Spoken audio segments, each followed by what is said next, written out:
seguindo então, qual série mesmo, gente? Restauração, que era o personagem igual?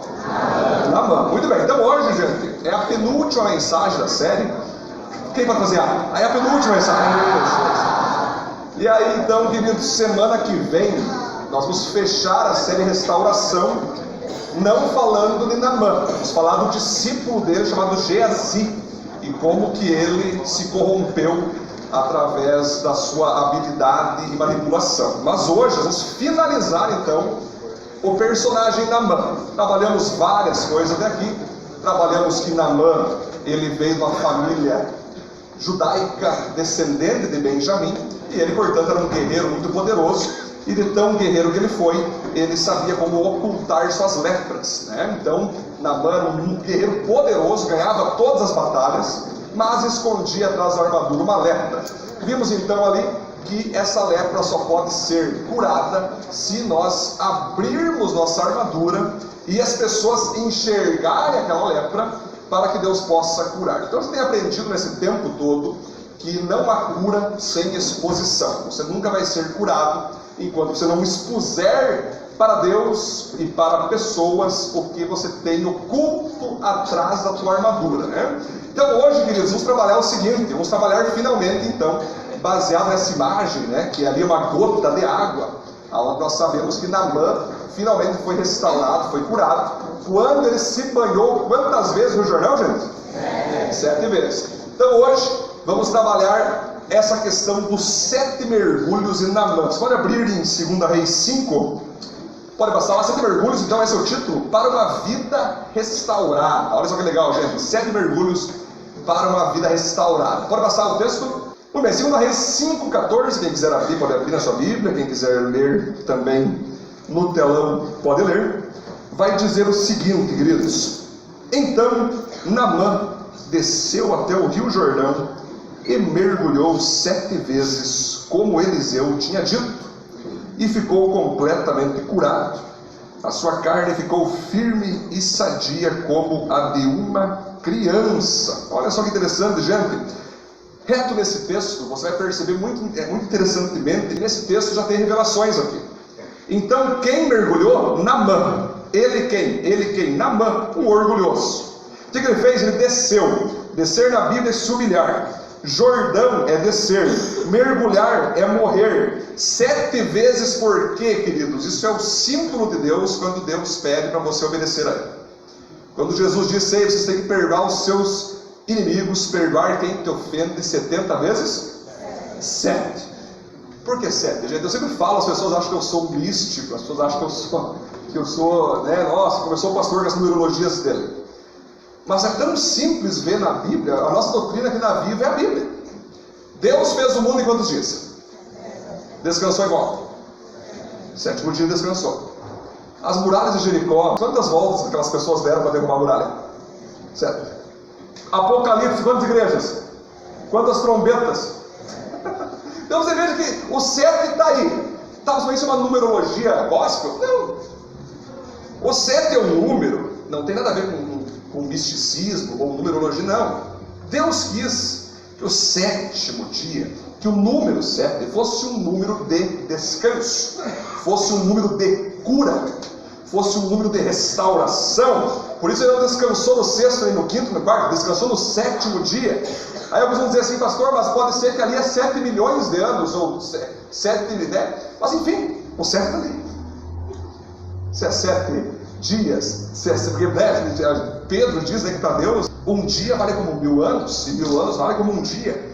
Mas de qualquer maneira, gente, o 7 em si é um número que simboliza descanso, que simboliza entrega, que simboliza obediência, que simboliza de fato, finalmente, a sua cura e a sua restauração. Aí você vai ver o seguinte: quando ele se banha 7 vezes no Jordão, ele é purificado, ou seja, ele fica santo conforme a obediência, e sua pele se torna como de uma criança. Jesus Cristo certa vez disse: se vocês não forem como uma criança, não poderão herdar o reino dos céus. Eu estou praticamente sem dormir, para quem tem filho sabe disso. Ontem eu acordei mais ou menos umas 15 vezes, porque o bebezinho, quando ele nasce assim, ele chora bastante, tá cólica, né? Então, praticamente tô sem dormir, mas tá glória a Deus, amém. Isso vale a pena não dormir para o filhote ali se desenvolver. Mas ele tá com alguns dias, dois, 3 dias assim, e ele então, botamos no bercinho, eu e minha esposa, e de 2 em 2 horas ele chora, ou é porque ele quer leite, geralmente é só quando ele quer leite, ou porque ele tá com cólica, né? Para quem vai ter seus filhos agora. E ontem, aquilo que chamou a atenção, ontem ele chorou de maneira tão alta. Daí a gente começou a tentar ver, não dá leite para ele, não era leite. Não, então deve ser cólica, vamos tentar chacoalhar ele, não era cólica. Aí nós descobrimos uma coisa ali. Passou 10 minutos e ele tinha feito suas necessidades de novo, em algo chamado fralda, que se chama RN. Alguém sabe o que é RN? Recém-nascido. Ele foi lá ver, ele tinha feito necessidade. Depois ele estava chorando desesperado. Olha só. Quer dizer então que desde novinho, nos primeiros dias, o bebê não gosta de estar sujo. Ele já sente que então tem alguém aqui, começa a chorar. Mas o cara nem conseguiu levantar um QI intelectual, mas emocionalmente ele diz: aí eu pensei comigo, daí nós trocamos ele ficou limpo, parou de chorar e dormiu que nem um anjo. Eu pensei, mas que esquisito isso. Aí eu entendi, mais uma vez, como que Deus usa os filhos para falar com a gente. Por isso que eu falo que quando Deus dá um filho para a gente, é você que aprende bem mais do que eles com a gente, né? A gente aprende muita coisa. E ali eu percebi que, de fato, desde o nosso nascimento, nós não nascemos para estar sujos. Nós não nascemos para estar sujos de pecado. Nós não nascemos para estar lambuzados de pecado. Não faz bem, não é legal. Não foi para isso que você e eu nascemos. Nós não nascemos para estar sujos. Nós desde pequeno temos que entender que faz mal nós estarmos sujos. Faz mal nós estarmos ali com suas necessidades expostas diante da fralda. E Naamã entendeu muito bem que quando ele mergulha, ele consegue entender que ele não nasceu para ter lepra. Ele não tinha nascido para ser leproso. Não era o propósito de Deus aquele homem ser leproso. Não era o chamado de Deus aquele homem ter lepra. Não era o ministério de Naamã ser leproso. Deus queria que Naamã fosse purificado e limpo. E limpo uma criança. Agora, não é interessante que vamos para o primeiro ponto aqui trabalhar. Vamos lá. Pode passar. Expõe a sua dor e doença mais sagrada e protegida por você. Aí você vai ver que tem uma frase ali, ó: pare de adorar a dor e se torne um adorador. Essa frase é boa no Facebook, hein? Tem como deixar um selfie teu assim e mostrar essa frase. Gente, o que eu acho mais legal nessa história da Naamã é o Rio Jordão. Eis ali então que é o Rio Jordão. Ele foi escolhido, queridos. O profeta Eliseu mandou ele se banhar no Rio Jordão. Semana passada nós trabalhamos que Naamã não queria ir para o Rio Jordão, porque o Rio Jordão era muito sujo, muito cheio de barro, e toda a população de Israel iria ver ele se banhando. Ele queria então ir para o rio Abana e para o rio Farpar, que eram 2 rios da Síria, aonde não teria muita gente, ninguém ia vê-lo. Ele seria curado sem perceber as pessoas que ele tinha lepra. Mas aí você percebe o Rio Jordão, que é o local da tua exposição pública para você ser curado. É interessante nós pensarmos o seguinte: aonde nasce esse Rio Jordão? E aonde termina esse Rio Jordão? Primeira coisa, queridos, o Rio Jordão ele nasce num monte chamado Monte Horebe. Você pode colocar na sua guia se você quiser. Monte Horebe. O que o Monte Horebe significa, queridos? Sagrado. Montanha sagrada. Então você veja que o Rio Jordão, no qual é o rio aonde nós devemos nos banhar para sermos purificados. Pedro, esse rio ele tem um nascimento. Ele nasce no Monte Horebe, que é montanha sagrada, que é algo sagrado. Sabe que o que mais nós precisamos ser curados em nossa vida é aquilo que nós não queremos que toque.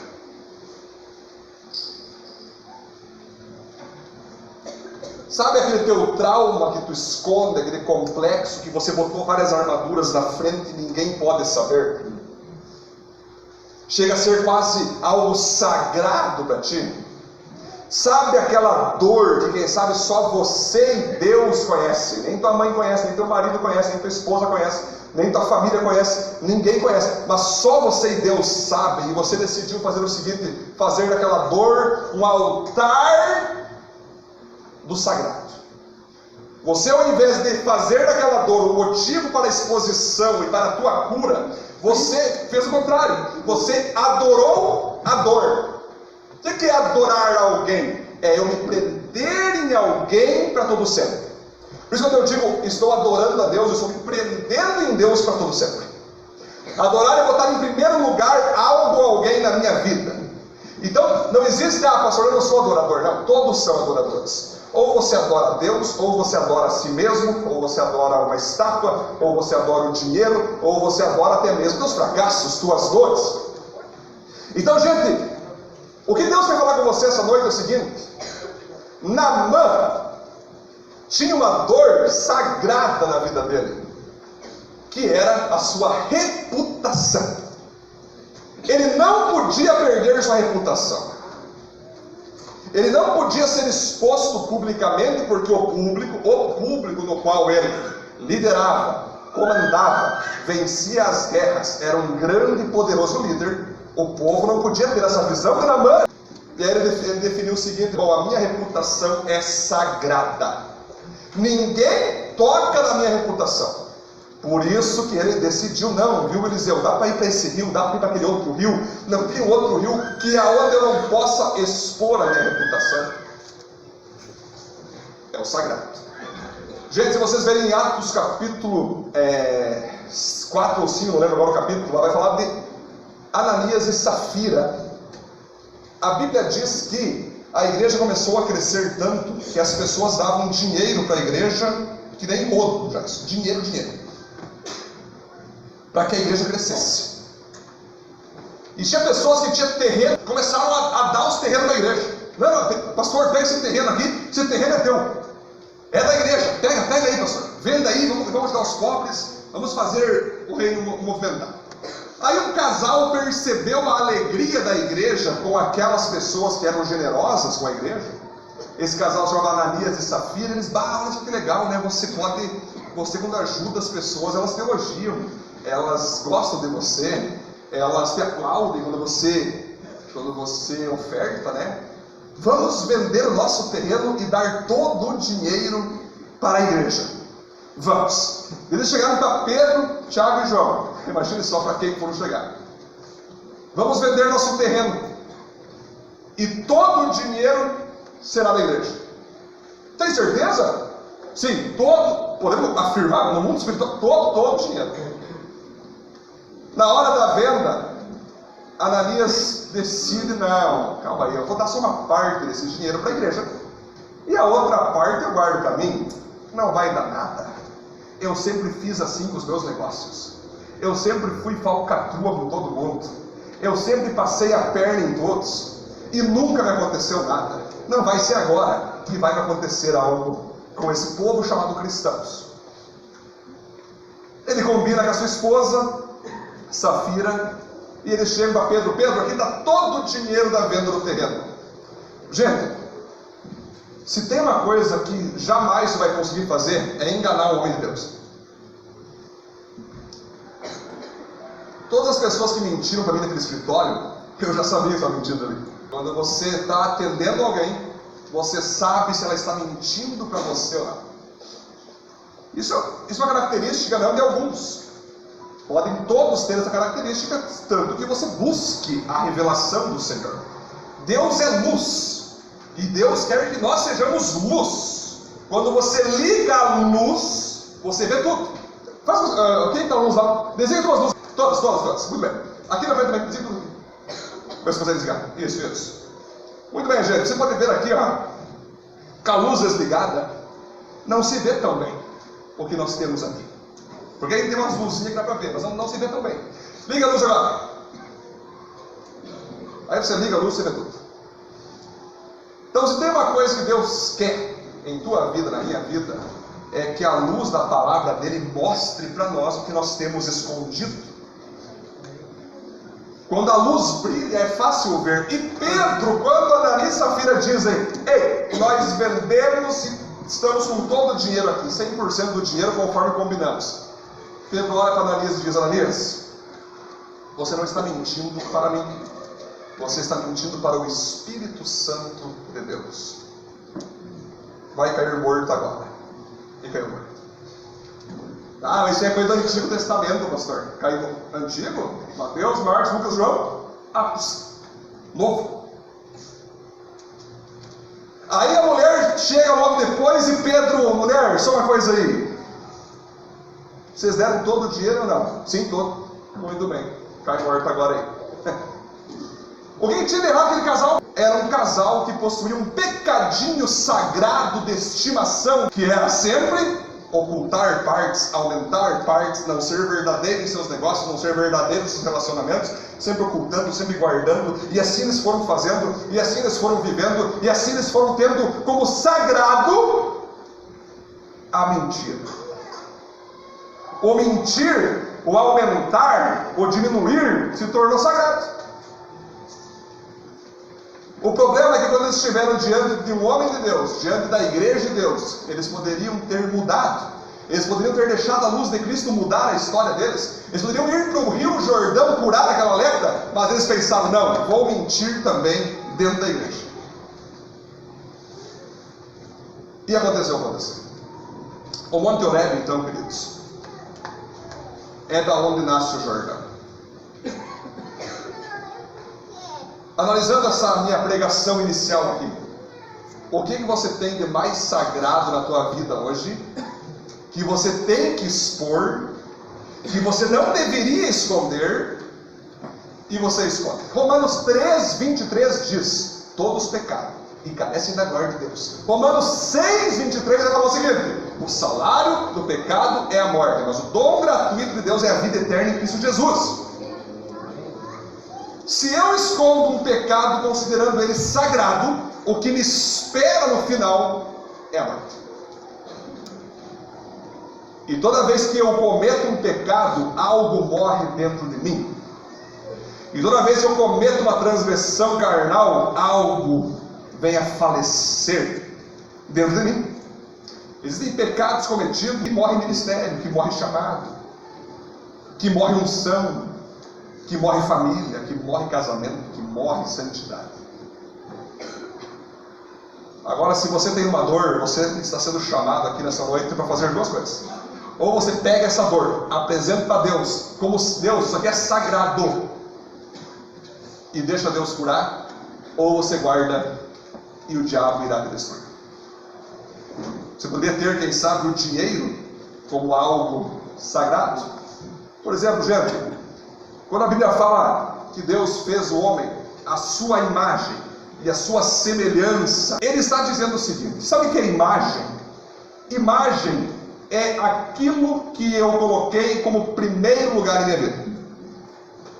Imagem é aquilo que eu coloquei no trono do meu coração. Deus fez o homem a ser a sua imagem, que a imagem de Deus pairasse no coração do homem. Semelhança é aquilo que eu me assemelho, é com quem que eu me inspiro, é que vida e quem eu vou me inspirar para ser. Ou seja, imagem quem habita, semelhança como eu vivo. Então, queridos, se não for Deus essa imagem que está habitando em ti, se não for Deus as suas práticas semelhantes, pode ser o dinheiro, pode ser bens, pode ser uma pessoa, pode ser um relacionamento, pode ser qualquer outra coisa que não seja Deus. Se você analisar a palavra vício, ela tem uma ligação com a palavra idolatria. Idolatria é tudo aquilo que eu boto em primeiro lugar na minha vida que não seja Deus. Se você imaginou que idolatria era se prostrar à imagem, você está parcialmente certo. Mas idolatria não é somente se prostrar a uma imagem externa. Idolatria é uma imagem que está colocada dentro do teu coração. Então não importa se a pessoa se prostra à imagem ou se prostra à imagem dela mesma. Uma pessoa que é ateu, um homem ateu, ele se prostra a ele mesmo. Eu sempre digo para os ateus: ah, eu não tenho fé. Tem fé em quem? Em ti. É uma pena que em ti não tem salvação, só em Cristo. Você entregou a vida para si mesmo.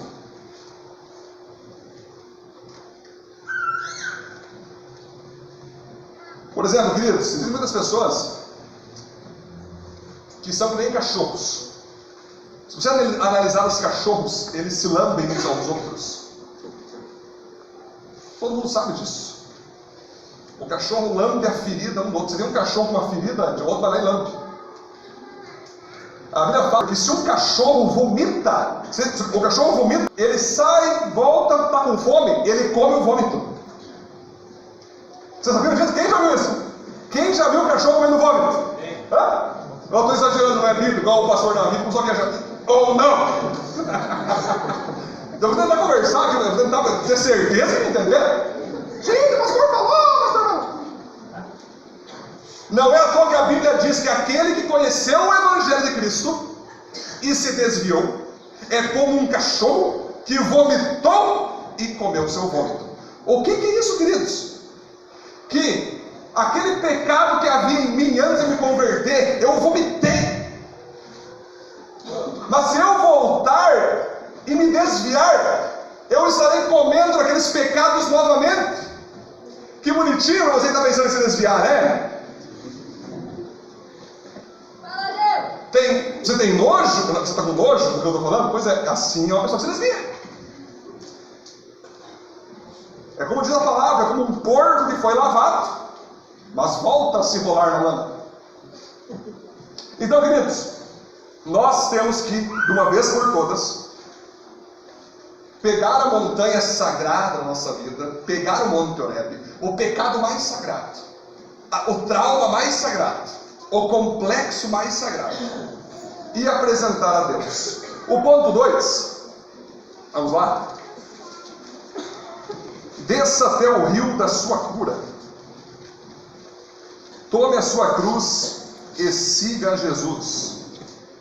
E desça até o rio Jordão.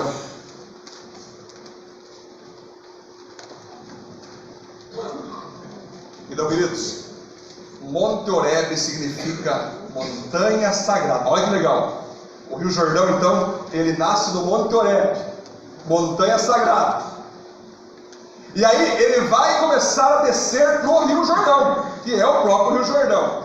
Sabia que Jordão no hebraico significa descer? Aquele que desce. Rio Jordão significa aquele que desce. Diz uma música que fala bem assim, ó: como Zaqueu. Quem é essa música?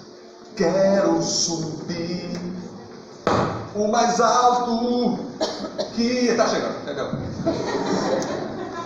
Mas o legal, gente, é que o mais lindo não foi Zaqueu subir. O mais lindo quando Jesus falou: ei, Zaqueu, desce daí, que eu quero jantar na tua casa hoje.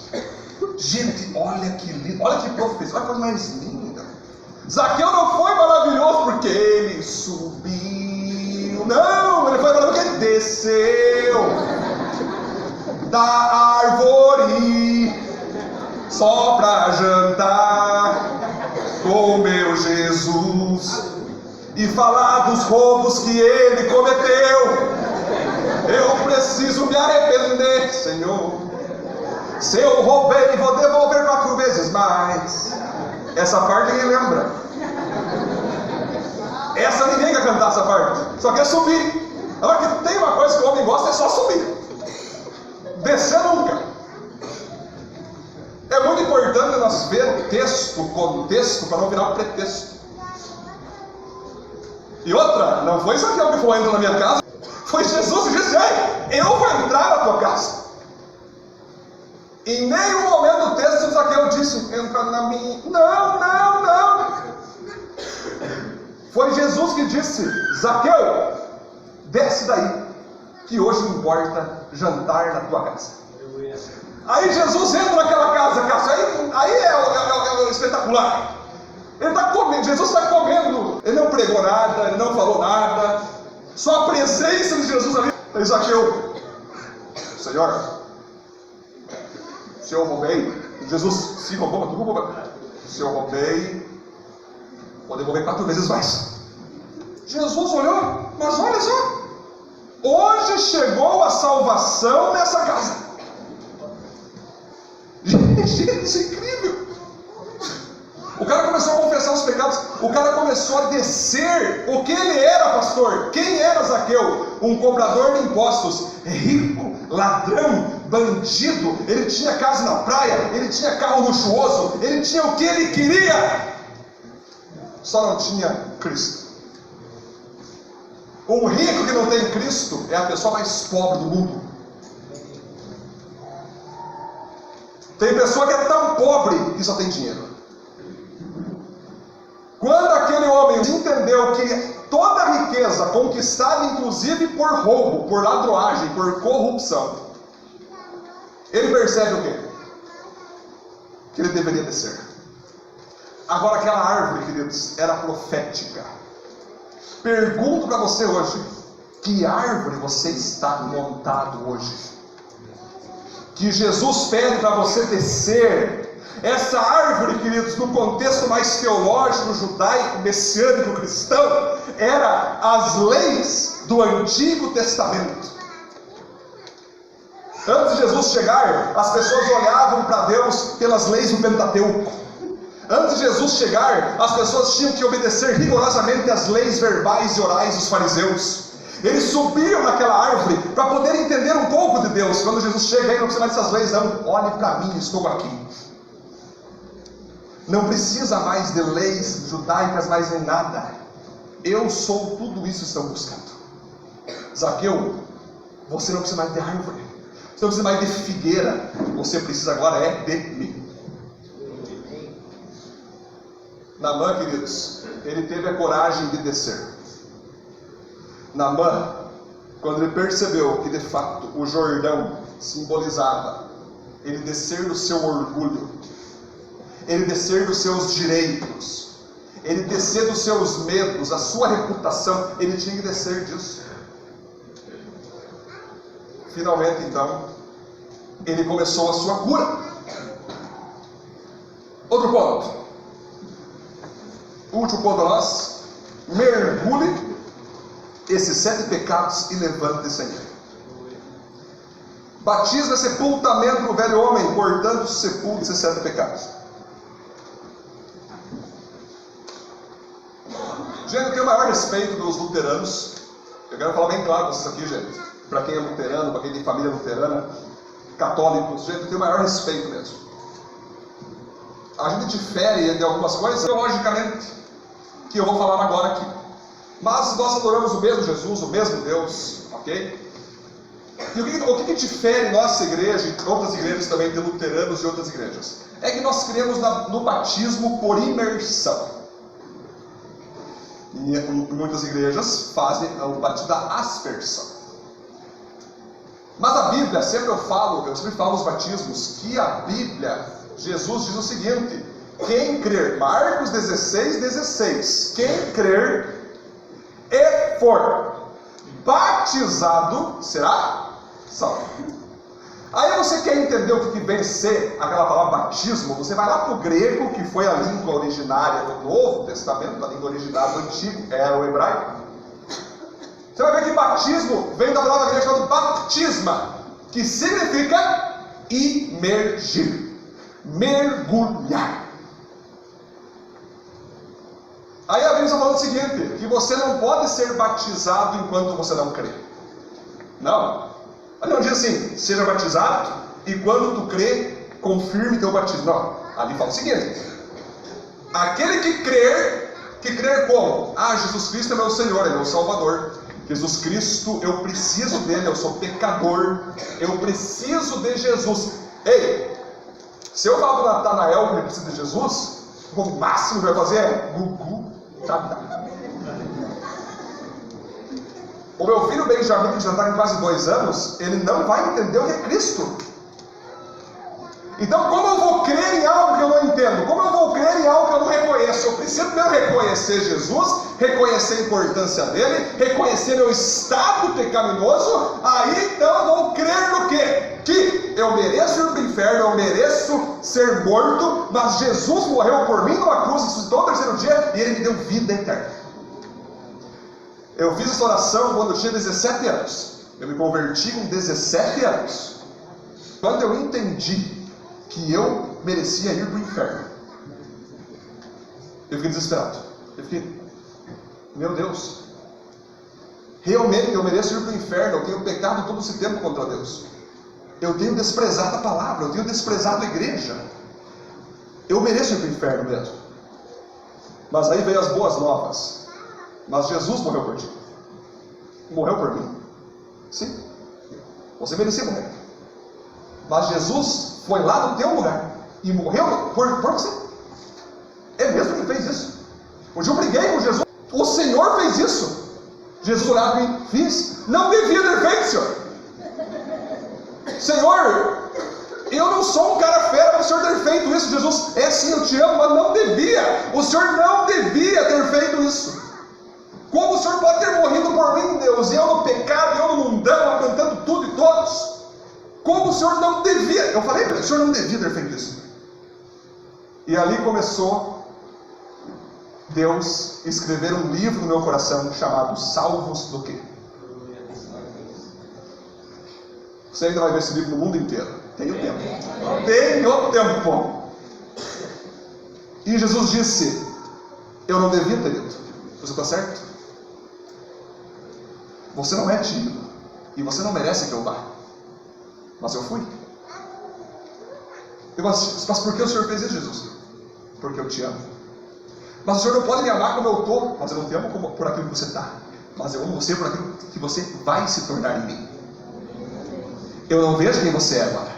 Eu vejo quem você vai se tornar através do meu sangue, através da minha presença. E naquele dia, eu entendi perfeitamente. E Jesus falou assim, sabe por que eu ressuscitei, filho? Por que, Senhor? Porque eu queria matar em mim o velho Edson e trazer em mim um novo Edson. Por isso eu matei em mim o antigo Edson e ressuscitei em mim mesmo um novo Edson. E aí, gente, quando eu entendi aquilo, o dia do meu batismo, Deus foi bom comigo. Eu falei, Deus, então fechou. Vou me batizar, porque a Bíblia diz que quem crer e for batizado. O que é batismo daí, queridos? É simplesmente eu anunciar para todos o que já aconteceu no meu coração. O que aconteceu no meu coração? Eu morri para a antiga vida sem Cristo e estou ressuscitando para uma nova vida em Cristo. Então, quando eu fui batizado nas águas, eu lembro que eu pulava de alegria. Eu lembro quando meu corpo inteiro foi debaixo da água, eu vi aquele Edson sumindo, desaparecendo. Quando eu fui erguido, eu vi um novo Edson aparecendo, um novo Edson em Cristo. Aquilo fez todo sentido para mim. Então, quando você é batizado, queridos, é espetacular. Lembro, na época o Senhor ainda me deixava uns permissivos, né? Hoje nem torço para time nenhum. Mas na época você era fã do Inter. E o dia do meu batismo teve o jogo Inter e Barcelona. 17 de dezembro, perfeito, obrigado. 2006, né? 2006, né? Então, gente, o dia que eu fiz, eu olhei o jogo e falei, Deus, antes do meu batismo, dá a vitória para o Inter. Ronaldinho Gaúcho detonando o Barcelona. Eu falei, vamos tomar uns 7-0 isso aqui. Ah, meu Deus, eu não queria ter essa vergonha no batismo. E não sei se Deus olhou para mim, para quem ele olhou. Vou dar a vitória para o Inter. Gabiru fez o gol. Gabiru. Ninguém sabia, o planeta não conhecia aquele homem. Fez o gol. Fomos campeões. Deu tempo de eu ver o jogo e ir para o batismo. Ou seja, eu nunca mais me esqueci do dia, da hora, do momento do meu batismo. Então, queridos, quando Naaman foi dado a proposta para ele mergulhar, era bem simples de entender. Deus estava querendo mostrar para ele o seguinte: eu quero que você mergulhe o Naaman grosso, o Naaman orgulhoso, o Naaman egoísta, o Naaman independente, o Naaman idólatra, o Naaman que me odeia, o Naaman que se acha. Mergulhe esse homem. E quando mergulhar esse homem sem mim, eu vou purificar a tua lepra. E de fato, gente, você pode pedir assim, pastor, mas calma aí. Jesus também foi batizado? Foi? Com quantos anos? 30 anos. Ele foi apresentado BBB. Mas com 30 anos ele foi mergulhado. Aí é outra crise que me deu quando eu comecei a entender isso. Foi Jesus, o senhor não devia ter que ser batizado. Porque tua palavra diz que só é batizado quem tem pecado, só é batizado quem está no mundo, só é batizado quem está sem Cristo. O senhor é o próprio Cristo, não devemos ficar sem si mesmo, então o senhor não pode batizar. E Jesus me disse o seguinte: eu não devia, mas por amor a ti, me sintonizando com o teu pecado, com a tua dor, eu já morri pelos teus pecados no batismo e já morri pelos teus pecados na cruz. Ou seja, Jesus é maravilhoso, ele nunca nos manda fazer algo sem que ele faça antes. Deus nunca te manda descansar sem que ele descanse antes. Ele não precisava descansar, gente. Já pensou Deus? Já pensou Deus? Descansado, hoje fiz o mundo. Gente. E descansou no 7º dia. Aí a pessoa parece que Deus é um pedreiro, né? Só que anjos, dá licença. Não, cara, ele não precisa descansar. É que Deus tem a teoria de ensino mais poderosa de todos. Eu faço e depois te ensino. Eu batizo e depois tu batiza. Eu morro e depois tu morre. Jesus está pedindo para você morrer por ele, certo? O que ele fez por ti? Morre. Jesus pede para você ser santo. O que ele fez por ti? Foi santo. Aí, queridos, então, o Rio Jordão, ele significa descer. Agora, pasmem, gente.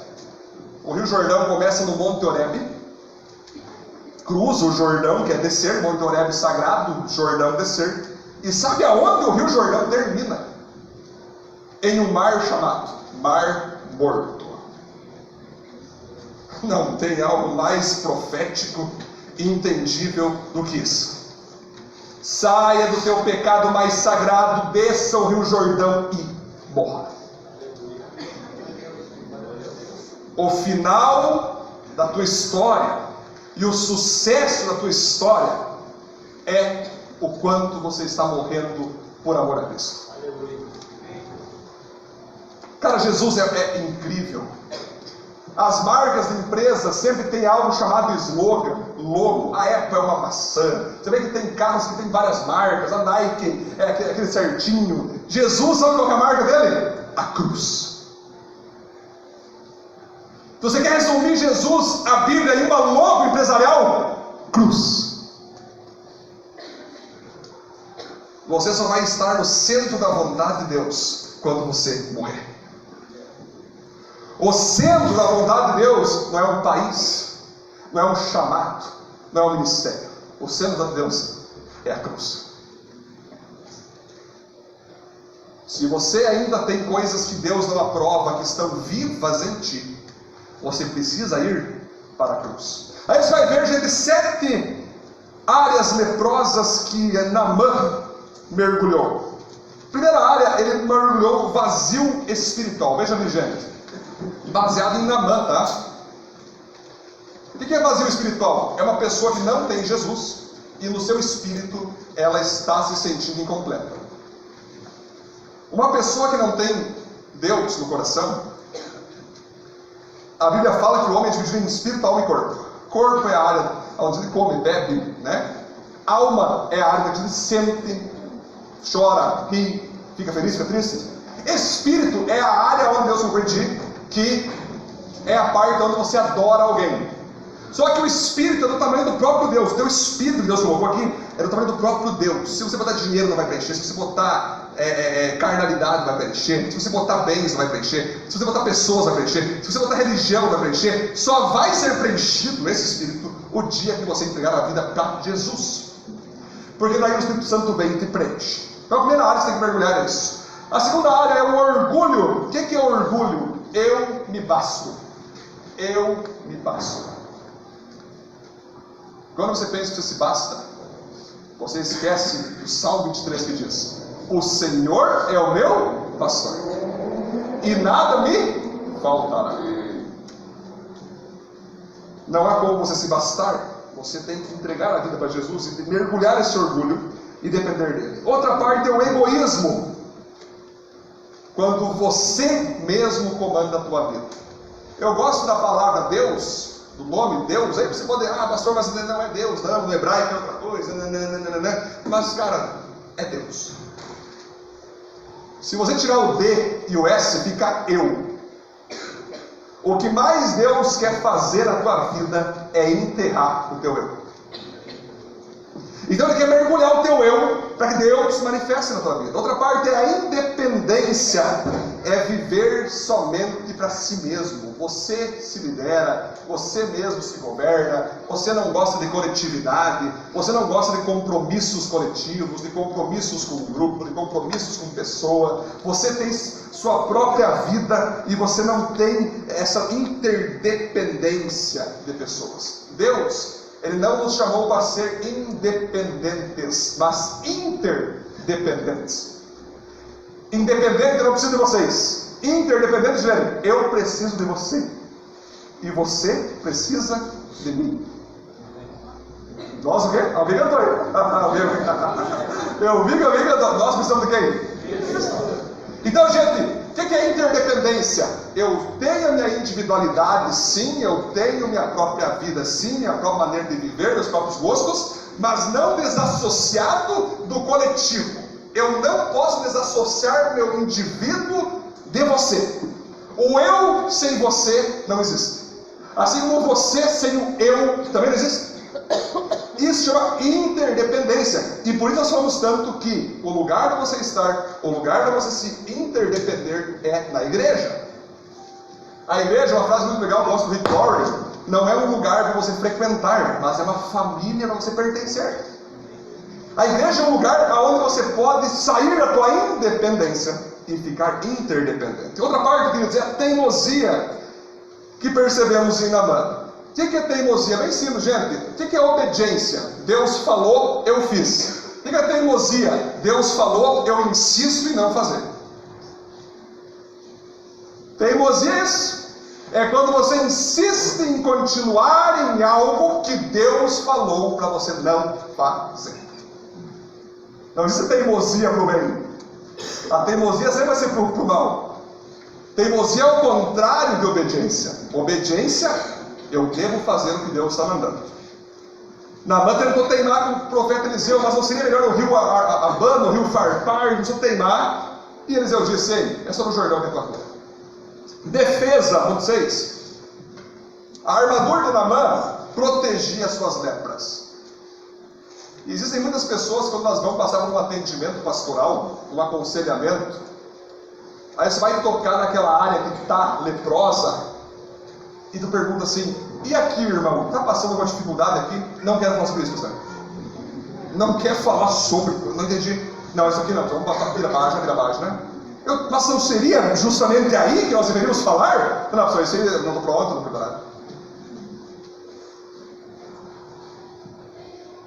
Ei, você é melindroso. Quem você pensa que ia falar assim comigo? Esses tempos eu falei para os líderes da igreja. Deus me deu uma revelação de uma pessoa. Eu falei para ela, ela disse, quem tu pensa que tu ia falar assim comigo? Tu não me conhece? Tu não sabe minha vida? Não, mas Deus me falou, não tem Deus. Quem tu pensa que tu é para dizer que eu sou melindroso? Quando a pessoa começa a defender, a pessoa fala a real para ti, você sabe que aquilo tem lutado, e você diz, não quero falar sobre isso, ou quem você pensa que você está se defendendo? Você está defendendo a área da tua lepra, e Deus não quer que você se defenda mais. Deus quer que você baixe a tua guarda. Baixe a guarda para ser curado. E por fim, manipulação. Então o que é manipulação, gente? Aí a mãe fala assim, o filho chega, mãe, eu quero comprar um chocolate. Não vai comprar. Beleza, mãe? Pai, eu quero comprar um chocolate. Ah, claro, quanto que custa? O pai vem do jeito, não perguntou se é o que a mãe disse. Aí lá veio o cara com o chocolate. O que ele fez aí? Ele pulou uma ordem e com a sua própria mão fez ela acontecer. Ele manipulou uma ordem. Ou seja, quando você recebe a palavra de Deus e você dá um jeito para que ela não aconteça conforme te falaram, você manipulou a todo mundo. E isso Naamã tentou fazer também, mas teve que mergulhar. Conclusão, então, para nós fechar essa parte, queridos. Olha que legal essa frase, que é do Cote, essa frase, tá? Devia ter colocado ali, mas é do Cote, Marcos Cote. O escândalo do arrependimento deve ser maior que o escândalo do seu pecado.